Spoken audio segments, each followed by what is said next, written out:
Welcome to first news for you channel. This is Satyam Prasad. ఈరోజు రాష్ట్ర వ్యాప్తంగా ఇంటర్మీడియట్ పరీక్షలు ప్రారంభమైంది. ఈ నేపథ్యంలో చిత్తూరు నగరంలోని పీసీఆర్ జూనియర్ కళాశాలలో ఇంటర్మీడియట్ ప్రథమ సంవత్సరం పరీక్షలు ప్రారంభమైంది. డివైఈఓ సయ్యద్ మౌలా ఇచ్చిన సమాచారం మేరకు ప్రథమ సంవత్సరము సంబంధించి దాదాపు 15,639 మంది విద్యార్థులు పరీక్ష రాయనున్నారు. అదే నేపథ్యంలో ద్వితీయ సంవత్సరానికి సంబంధించి 15,074 మంది విద్యార్థులు ఎన్రోల్ అయినున్నారు. వారికి సోమవారం నుంచి పరీక్షలు ప్రారంభమవుతుంది. మొత్తం మీద ప్రథమ ద్వితీయ సంవత్సరం సంబంధించి 30,713 మంది విద్యార్థులు పరీక్షకు హాజరు కానున్నారు.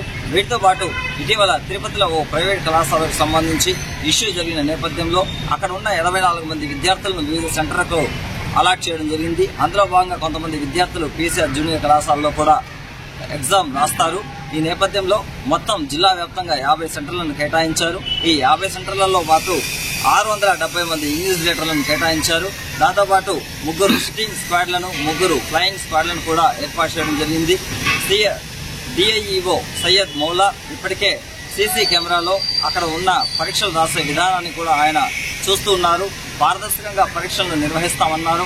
అదేవిధంగా విద్యార్థులకు కావాల్సిన అన్ని రకాలైన సౌకర్యాలను కూడా అన్ని సెంటర్లలో కూడా ఏర్పాటు చేయడం జరిగిందని, ఎక్కడా ఎలాంటి ఇబ్బందులు లేదని కూడా ఆయన స్పష్టం చేయడం జరిగింది.